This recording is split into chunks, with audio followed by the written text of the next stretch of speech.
Today I'm joined by Trey and Jessie, who are houseboaters, and they run a channel called Deep Houseboat Life. And I'm so thankful that we can spend some time together to start this series called Green Houseboat Life. So for our listeners who don't know you, just share us a little bit about who you are and how you got into houseboating. So I'm Trey. I'm Jessie. Nice to meet everyone. Thanks for having us. We're excited about this series. So we met in 2013 at a triathlon race. And shortly after that, I asked Jessie out on a date and we went to a restaurant and had this nautical theme to it. And we talked about our love for boats. Our love for boating and our love for each other kind of started growing on that first date. So not that long after that, we started saving up for a boat, which we didn't really know what kind of boat it would be at the time. But as time went on, we decided that a houseboat might be right for us. Trey grew up on houseboats when he was a kid with his family. He would talk about all the awesome stories that they had and all the memories that they would make. Last year, we just decided to take the plunge once we could start. We were really kind of working from wherever, that it made sense for us to go ahead and just buy the houseboat and start living more of like a digital nomad type life where we're working and living in more than one location. And it's been great. It's been life-changing, really. Yeah, it has. Yeah, we put the plan together years ago. We saved up. We made sure we were kind of hitting our goals that we needed to. And last year, about this time, we said, okay, I think we're ready to do this. And we did. And it's been a great adventure being a houseboat owner. And we're learning a lot along the way about keeping up the boat, keeping it up in a green way, and what we can do to have a positive impact now that we have a daughter,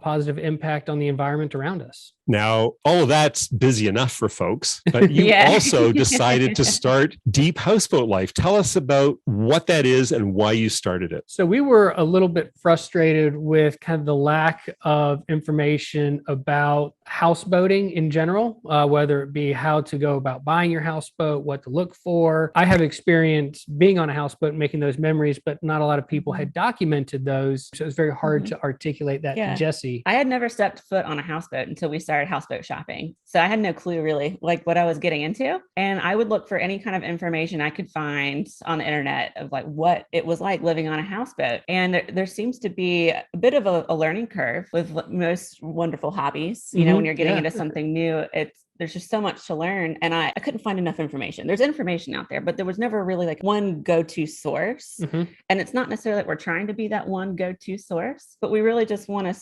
share our experiences with others and help share information so people don't feel as intimidated to get into houseboating. And because it's such a wonderful way to live and make memories. And if we can help people get that journey and have those memories with their family, then we will feel like we have accomplished our goal. And that's really what we're trying to do with our channel, is just get more people into houseboating. Yeah. Now, some people may ask, how does a Canadian who has a boat on the West Coast in the ocean be connected to a young couple on a houseboat in Georgia? We met at a digital conference and we connected. Tell us a little bit about why you think it's important that we have this collaboration and we've started this series for houseboaters. So I think that regardless of if you're a houseboater, a sailboat, or a cruiser, a ski boat, pontoon boat, or a canoe, if you're going out and you're on the water, or you're going out to the beach or somewhere along the river, nothing's more frustrating than showing up and finding someone else's trash. We can all disagree on what kind of boat is the best kind of boat, but I believe that we can all agree on that pulling up to a clean beach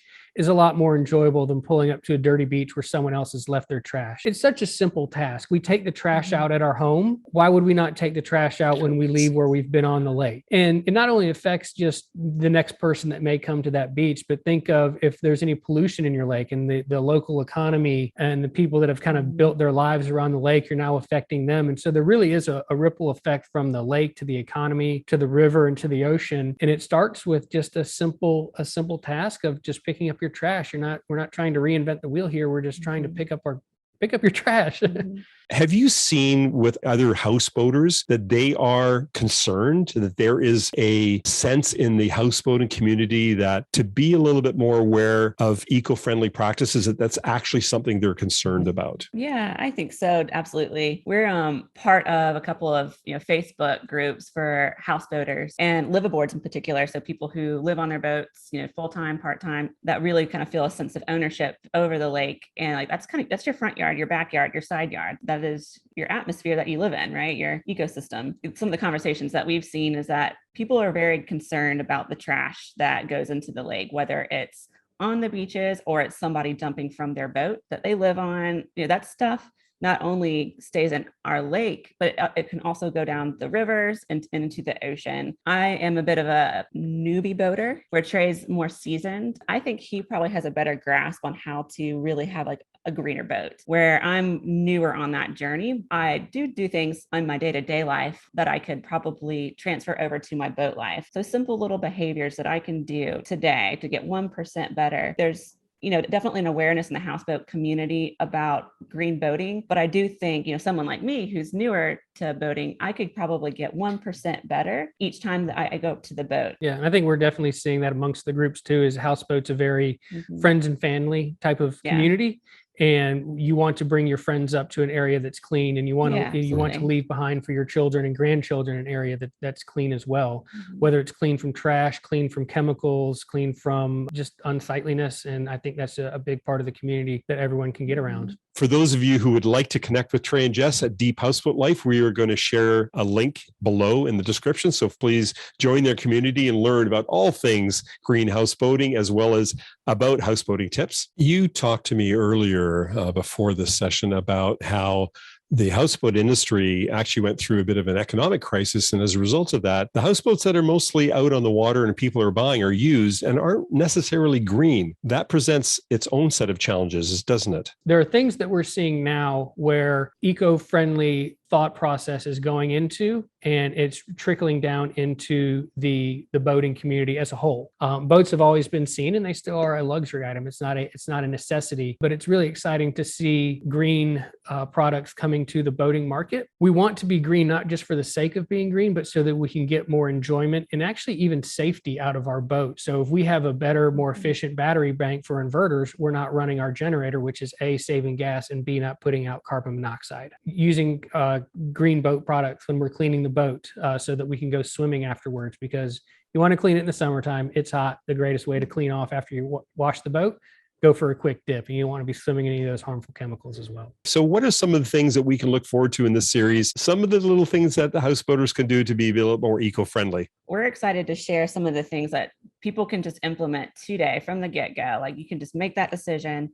I'm going to do this. It's not going to cost a lot of money. And that's something that's near and dear to my heart, because I'm newer on that journey of sharing things that you can do today.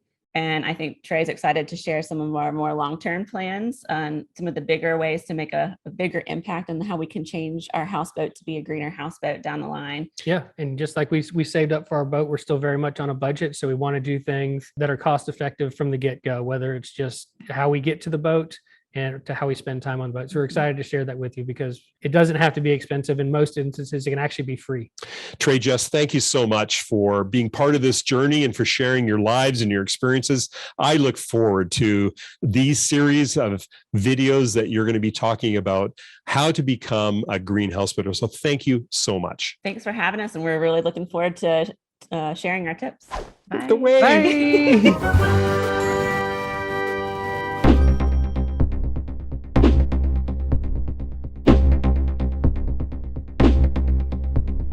Green Boater is looking for 1 million boaters to create one action that helps stop ocean pollution. I encourage you to pick one of them, implement them on your houseboat, tell somebody about it, and you can make a difference for the health of our ocean. And while you're at it, smash subscribe to this channel for more tips on products and practices that will help stop ocean pollution.